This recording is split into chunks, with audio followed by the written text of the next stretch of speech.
Livro de Provérbios, no capítulo 30, do verso 24 até ao verso 28. Aqueles que puderem ficar de pé, vamos fazer a leitura da palavra de Deus. Provérbios 30, versos 24 até ao verso 28. Estas 4 coisas são das mais pequenas da terra, mas sábias, bem providas de sabedoria. As formigas são um povo impotente. Todavia, no verão, preparam a sua comida.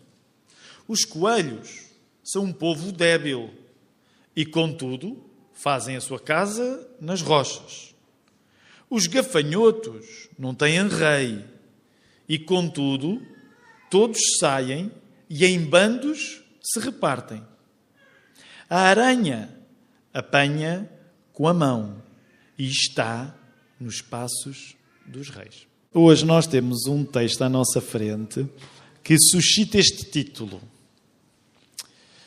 Um verão entregue à bicharada. Eu não sei, para os irmãos que vêm do Brasil, eu não sei se a expressão tem o mesmo eco. Mas em Portugal usa-se muito a expressão está entregue à bicharada. E quando nós dizemos está entregue à bicharada em Portugal, eu não sei se no Brasil usa-se esta expressão. Os irmãos vão adotar. Ou pelo menos vão ouvir os portugueses a dizer isto algumas vezes. Uma coisa entregue à bicharada é uma coisa que está em decadência. Fui lá, está entregue à bicharada. Portanto, é uma coisa que está em decadência. Então, quando vocês veem um título do sermão a dizer um verão entregue à bicharada, eu calculava que eventualmente a expressão podia não ser tão usada no português do Brasil. Mas é isso que quer dizer, um verão entregue aos bichos e no bicho no sentido do abandono. Só uma parte, antes de voltar ao título do sermão, porque eu tenho aqui, eu estou com uma Almeida revista e corrigida, e esta agora é uma dúvida bastante mundana, meus irmãos. Mas eu acredito, esta Almeida revista e corrigida, eu acredito que ela é editada no Brasil. E há aqui uma coisa que me intrigou, porque de facto, quando eu vou ao Brasil, dizem-me que não se diz mais pequeno. Mas curiosamente, esta versão, os irmãos não têm também, estas 4 coisas são das mais pequenas da terra. O que significa que eu tenho vindo a ser enganado pelos irmãos do Brasil. Porque aqui está numa expressão mais... Porque no Brasil, geralmente, as pessoas não dizem mais pequeno, dizem menor.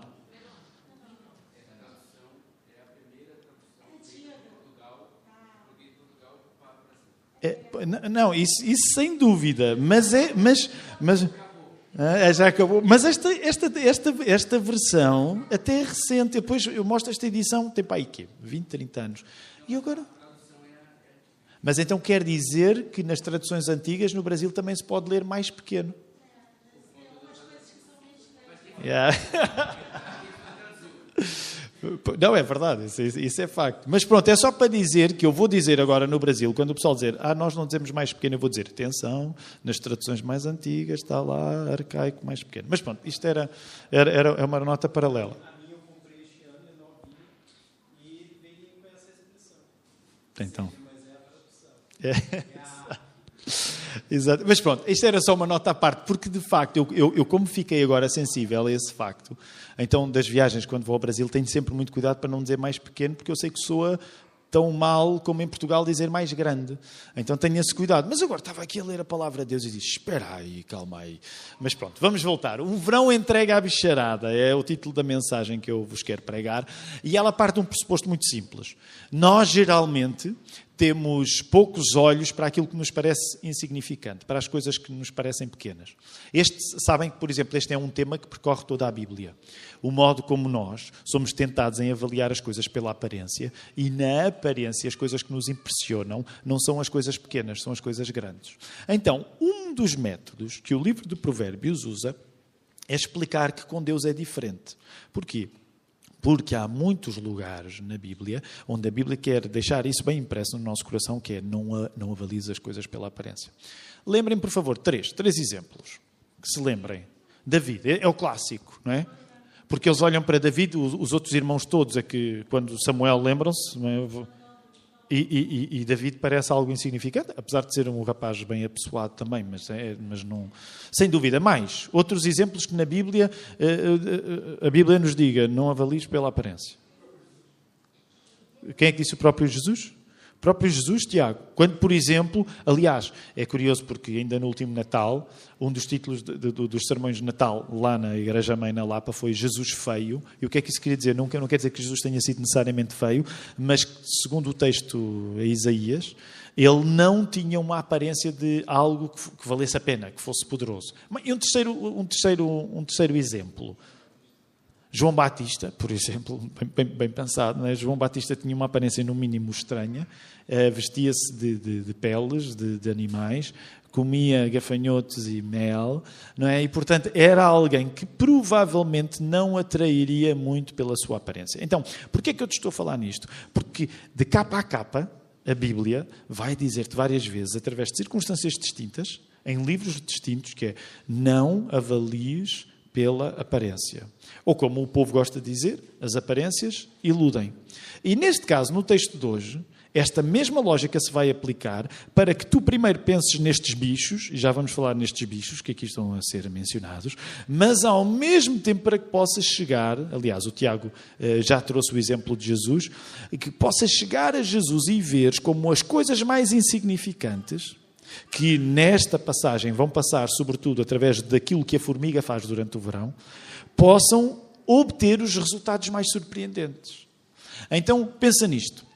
Nós vamos pensar na formiga no verão, para que o corolário, o resultado final, seja pensarmos em algo ainda melhor do que o exemplo da formiga, que é o exemplo do nosso Salvador. Então, muito sucintamente, é esse o plano que eu tenho para ti. O verso bíblico que nós temos hoje à nossa frente faz parte do livro dos Provérbios e já temos estado no livro dos Provérbios em domingos anteriores e hoje vai-se falar de bichos. Antes de irmos aos bichos, eu quero convidar-te a ires ao início do capítulo 30. Ok, capítulo 30, vai lá ver, espreita lá. O que é que tu encontras aí como título no início do capítulo 30? E isto faz parte daquilo que é interessante no livro dos Provérbios. Qual é o título no capítulo 30? E pode haver títulos diferentes, portanto, partilhem os títulos que vocês têm nas vossas Bíblias, por favor. As palavras de Agur. Agur. Alguém tem um título diferente? Ditados de Agur? Isso. Entrem no verso 1. O que é que diz de Agur? Palavras de Agur, filho de Jaque. O oráculo.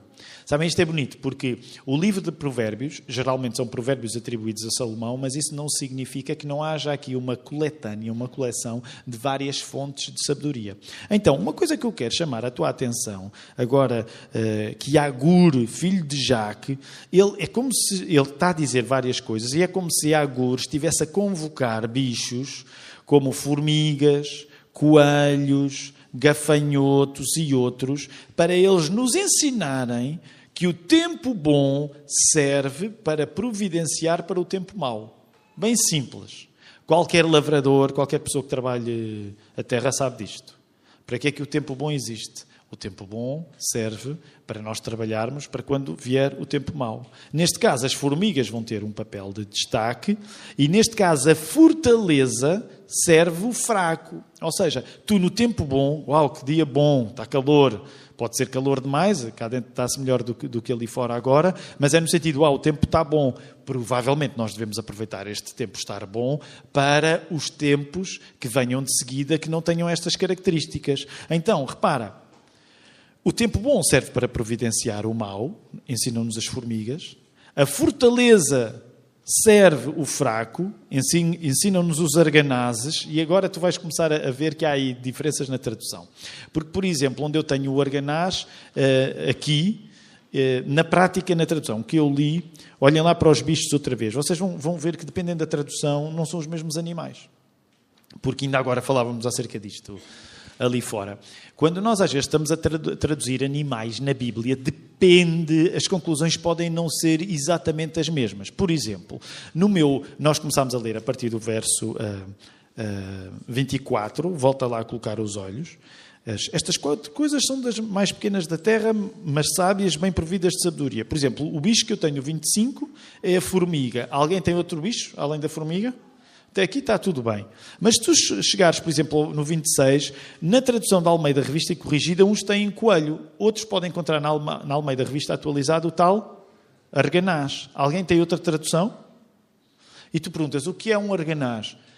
Satisfaz, há de ser parecido com um coelho. Eu também não sei muito sobre arganazes, mas há de ser um. É mais parecido com o rato? Estão a ver. E a gente diz assim, mas eu julgava que a Bíblia era inerrante. A Bíblia é inerrante. Mas isso não quer dizer que a tradução dos animais na Bíblia seja consensual. O Filipe vai investigar o que é um arganaz. Não há de estar muito longe do coelho. Por exemplo, é um rato? Estão a ver? Pronto. Dependendo da tradução, as conclusões são diferentes. No verso 27, por exemplo, aparece, os gafanhotos não têm rei, e contudo, todos saem e em bandos se repartem. Tem alguma outra tradução para o bicho? Agora, este é o caso mais complexo. Olha aí o verso 28. Numas traduções, na revista e corrigida, é a aranha. A aranha apanha com a mão e está nos passos dos reis. Noutras traduções está um geco. O que é um geco?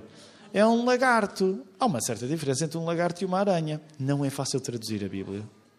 Deixa-me só aqui uma à parte. Não se armem em campeões quando começam a aprender as línguas originais, porque não é fácil traduzir a Bíblia. Então, olha bem, tudo dependendo... mas geco, isto é um lagarto, é uma aranha, são coisas completamente diferentes. Não é fácil sempre traduzir os termos destes animais. De qualquer maneira, nós vamos aprender com eles. E eu quero chamar a atenção para este detalhe, porque cada um deles te vai ensinar. Uma vez mais, as formigas ensinam que tu, no tempo bom, deves providenciar para o tempo mau. Os arganazes ou os coelhos, dependendo da tradução, ensinam-te que a força deve servir a fraqueza. Os gafanhotos ensinam-te que o grupo deve servir o individual. E os gecos ou as aranhas ensinam-te que o insignificante serve o especial. Portanto, o que a palavra te está a querer dizer é: não rejeites a oportunidade de os insetos, dos ratos, sejam arganazes, coelhos, lagartos, aranhas, te ajudarem a ser espiritualmente inteligente. E sabem, isto é uma das coisas bonitas no livro dos Provérbios, porque há aqui um lado quase de fábula infantil. É como se fosse aquelas fábulas. Conhecemos algumas, de La Fontaine, dos irmãos Grimm, contamos, não é? Muitas vezes os miúdos. E há aqui uma semelhança óbvia entre esse tipo de sabedoria e a sabedoria do livro dos Provérbios. Não deixes que as coisas que parecem insignificantes não te ensinem. Não deixes que elas não te ensinem.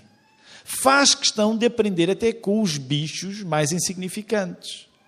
Interessa-nos também lembrar que provavelmente quando tu ouves falar em formigas no livro de Provérbios, lembras-te de um texto para aqueles que cresceram a ler a Bíblia, que provavelmente é dos mais emblemáticos acerca de formigas no livro de Provérbios. Alguém se lembra? O que é que diz? Não precisa saber de cor. Não é? Qual é? Não é? Vai ter com a formiga, ó preguiçoso. Semana passada já vos falei nisso. Uma das personagens mais importantes no livro de Provérbios não é só a pessoa sábia, é a pessoa tonta, é a pessoa burra, se quisermos. É a pessoa que às vezes até pode ser estúpida e é a pessoa que muitas vezes é preguiçosa. Por isso, uma vez mais, como vos falei na semana passada, o livro de Provérbios usa uma metodologia muito interessante, que se tu pensares, nós acabamos hoje de ouvir alguma coisa parecido, quando, acho que foi a Kelly que fez a leitura do excerto do Sermão do Monte, mas em Lucas, não é? Quando se fala em Jesus estabelecer comparações com as pessoas que fazem boas coisas, não necessariamente por bons exemplos. E para quem, por exemplo, vem da Lapa, já está habituado a ouvir isto várias vezes. Esta é das coisas que, por exemplo, no meu ministério tem sido mais transformador.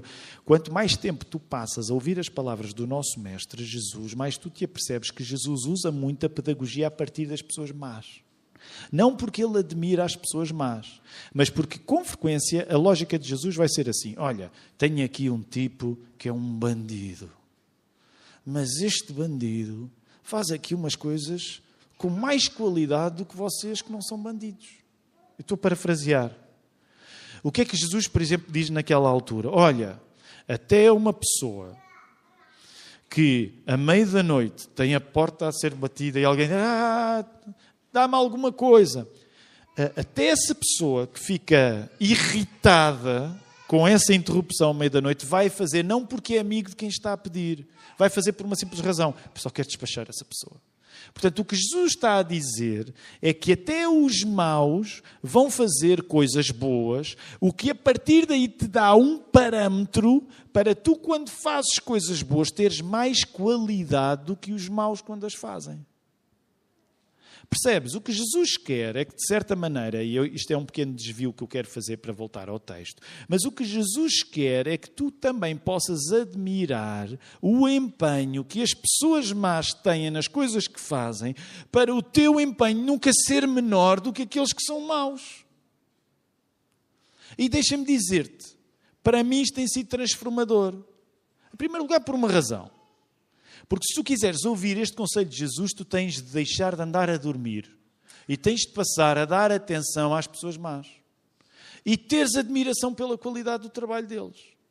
Não levem a mal, isto agora é um desabafo da minha parte. Uma coisa que às vezes me entristece um pouco é que eu vejo nós crentes completamente desligados com o empenho com que as pessoas más fazem as suas missões.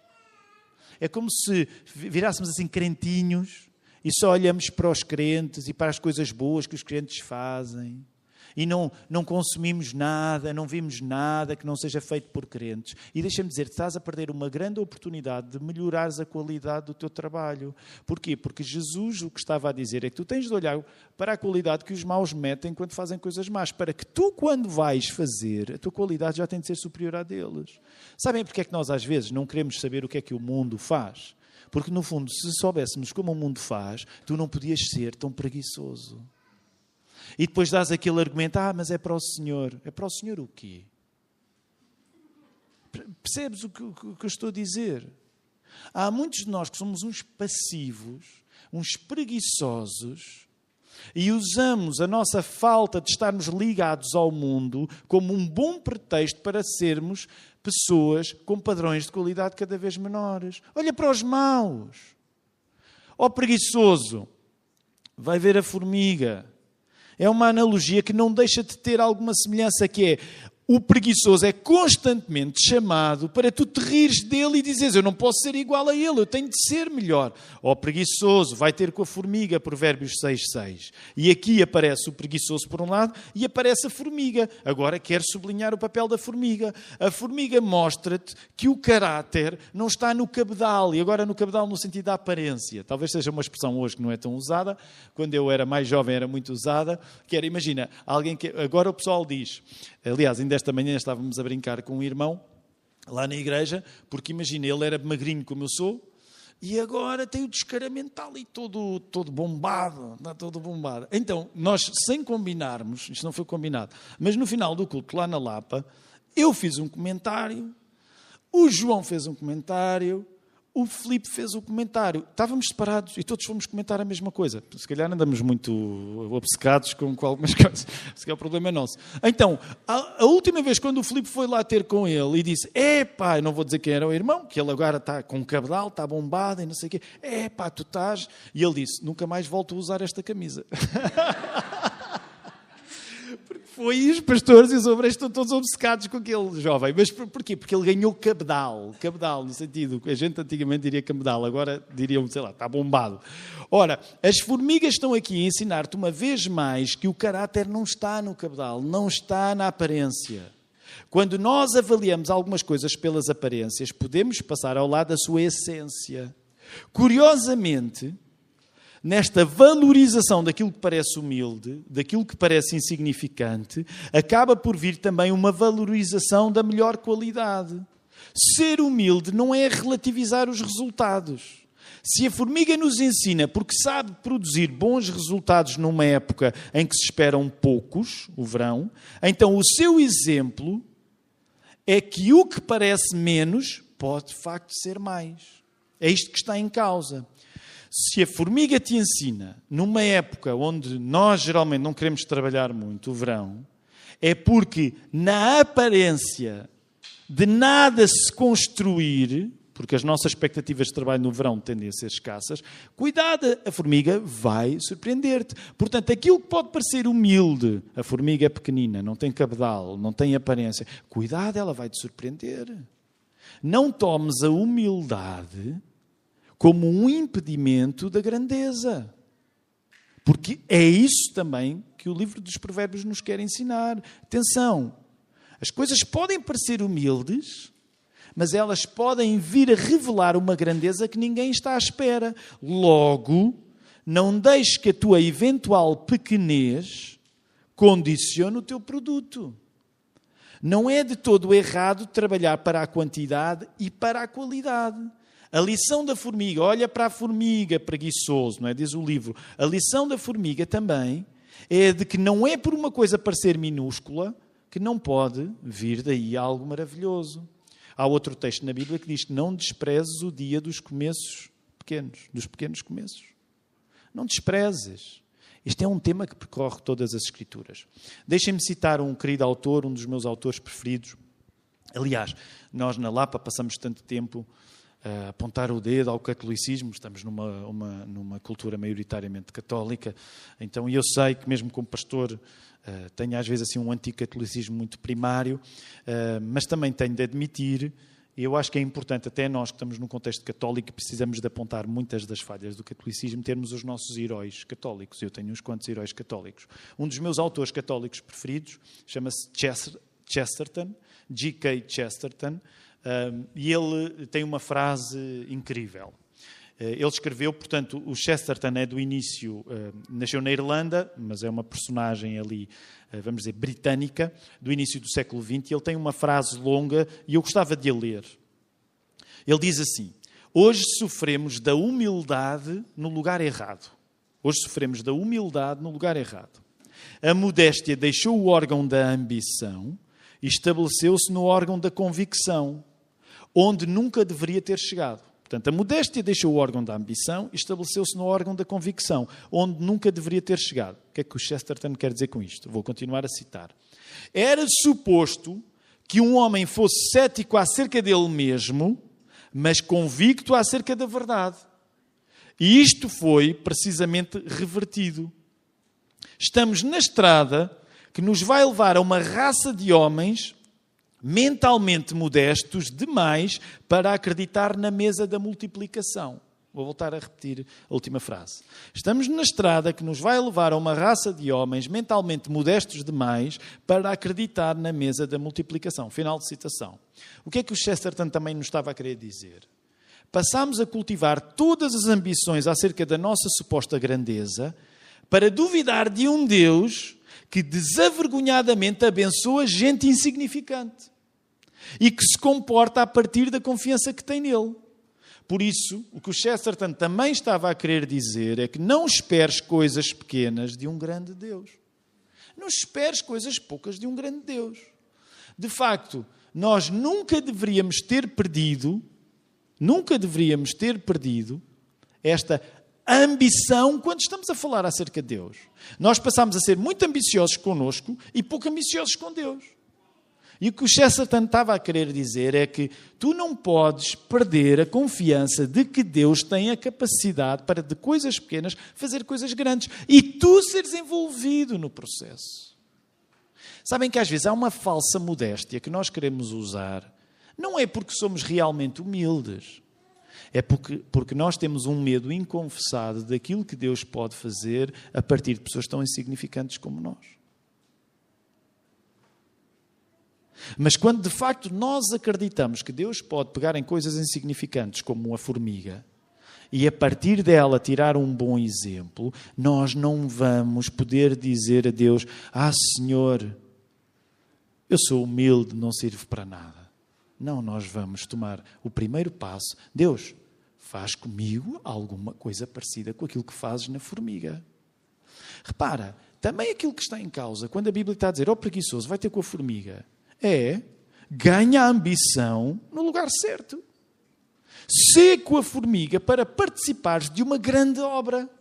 Sabem que não há nada de errado em nós queremos estar envolvidos com grandes coisas. Não é por nós, é para a glória de Deus.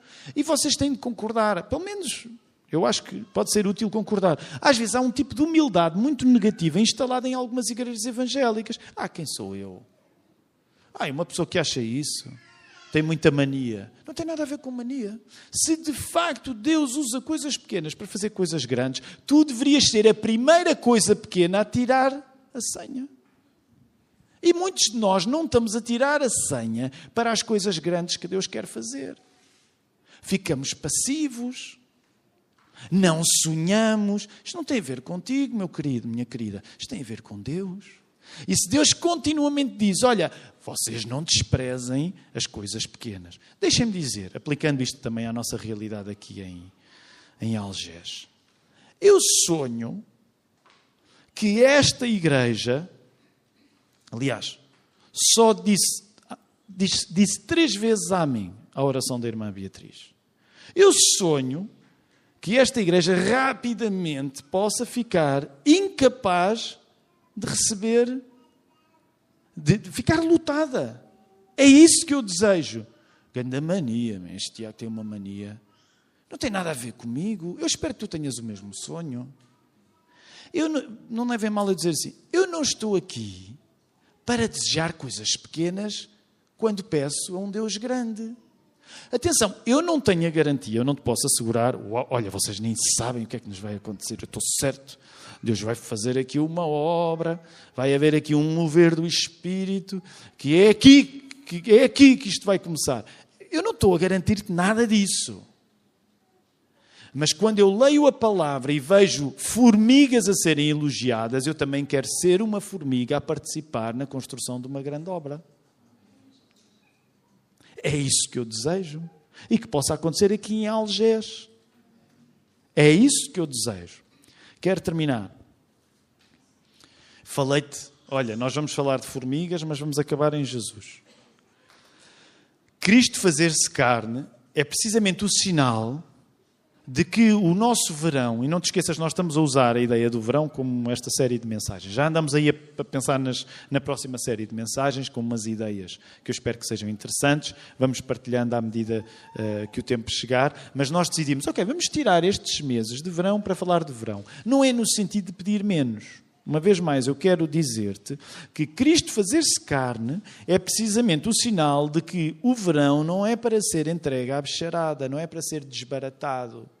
Nada contra em tu usares o verão e as tuas férias para descansar. Descansar é sagrado. E é bom que tu, se puderes, por favor, descansa. Mas aquilo que nós estamos a falar, quando nos metemos nesta série de mensagens, é cultivar precisamente a ambição no órgão correto. E por isso nós até com estes bichos queremos aprender. Porquê? Porque eles inesperadamente nos chamam para grandes feitos a partir de pequenos formatos. Estes bichos, e é tão bonito isso, é tão bonito quando nós não perdemos a simplicidade de dizer assim, uau, isto é a palavra de Deus. Uma formiguinha a ensinar-me. Uau, isto é a palavra de Deus, um gafanhoto a ensinar-me. Uau, isto é a palavra de Deus, um coelho a ensinar-me. Um arganaz, seja um rato. Isto é a palavra de Deus, um geco, um lagarto a ensinar-me. Isto é a palavra de Deus, uma aranha a ensinar-me. Tu já viste a humildade que tu precisas de ter para aprenderes com esta bicharada toda? Tu precisas ser humilde. E tu tens de ganhar olhos para as coisas que parecem insignificantes. A humildade de Jesus na cruz, que se fez como se fosse zero. A humildade de Jesus na cruz, que se fez como se fosse zero em nosso lugar, foi a coisa espiritualmente mais ambiciosa que alguma vez aconteceu. Por isso, se as formigas sem força nos ensinam, um Deus que passou pela fraqueza, mas a venceu na ressurreição, pode fazer ainda muito mais. Eu gostava que nesta tarde tu ficasses sensível a um exemplo tão insignificante como o da formiga que trabalha no verão, para tu próprio seres ambicioso com este verão, porque se a formiga te ensina, um Deus todo-poderoso que se fez homem e que passou pela fraqueza da cruz vai ensinar-te muito mais. Portanto, para terminar, nós vamos terminar com o último cântico. O pastor Filipe até vai dar uns avisos, porque vamos cantar um cântico que às vezes a métrica é complicado, que é para andarmos e cantarmos direitinho, que é para terminarmos com unção, não é? Mas uma das coisas que eu gostava de dizer é que tu, neste verão, pudesses estar a pensar que sim, o pastor está aqui a querer chatear-te, para que tu compreendas que deves usar este período de descanso para seres mais exigente contigo. Permitam-me só uma palavra rápida para os homens em particular, e lá vou eu chatear os homens. Eu não estou a dizer que as nossas mulheres são perfeitas, ok? Mas é verdade que há aqui coisas que eu geralmente acabo sempre por inevitavelmente bater mais nos homens. E eu sei que não é fácil ser homem ao pé de mim. Mas há aqui uma coisa que eu gostava de dizer. Homens, alguns são casados, outros são solteiros, independentemente do teu estado civil. Não sejas passivo. Não sejas uma pessoa sem ambições. O Chesterton criticou quando a ambição fica deslocada e nós a colocamos em nós em vez de colocarmos em Deus. Mas eu gostava de encontrar nesta igreja homens persistentes. Não estejas a dormir, homem. Apercebe-te do exemplo que te dão os bichos e que te dão a gente má ao teu lado. Sabem que essa é uma das coisas que muitas vezes me custa na igreja, porque eu tento não andar a dormir em relação ao mundo. E eu tenho uma ideia como as pessoas no mundo se comportam. E quando eu vejo o empenho dos pecadores, às vezes eu fico envergonhado com os santos. Quando eu vejo o empenho dos pecadores, eu às vezes fico envergonhado com os santos. Homens, usem este tempo de descanso para construírem uma ambição espiritual que nos faça, aqui em Algés em particular, a partir de setembro, nós começarmos um ano em que, pela graça de Deus, não só vamos crescer, como nos vamos tornar autónomos da nossa mamã lá na Lapa. Vou voltar a repetir. Usa este verão para respirares fundo, mas construires uma ambição espiritual tal que, a partir de setembro, não só nós vamos empenhar-nos muito mais para vermos este lugar a crescer, como para ficarmos autónomos da nossa mamã lá na Lapa. Nós amamos a nossa mamã, mas há alturas na vida em que nós estamos ansiosos para dizer obrigado mamã, obrigado papá, mas cá vou eu, que o Senhor nos ajude. Vamos ficar em pé, vamos responder com o louvor. Senhor, nós agradecemos-te por viver num país com estações, em que nós as sentimos. Nós queremos, Senhor, aproveitar o melhor desta estação. Senhor, nós temos a noção que logo no início desta série de mensagens fomos chamados a refletir acerca de que estação é que nós estamos a viver.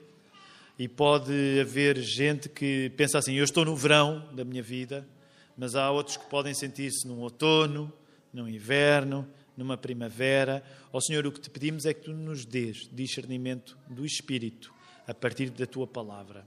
Ó Senhor, e também pedimos que tu, durante este tempo, que seja de descanso ou de trabalho, faças com que a ambição cresça no que diz respeito àquilo que tu queres fazer.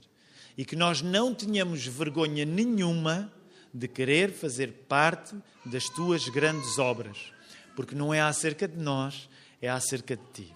Recebam também por isso a graça do nosso Senhor. Que a graça do nosso Senhor Jesus Cristo seja, irmãos, com o vosso Espírito. Amém.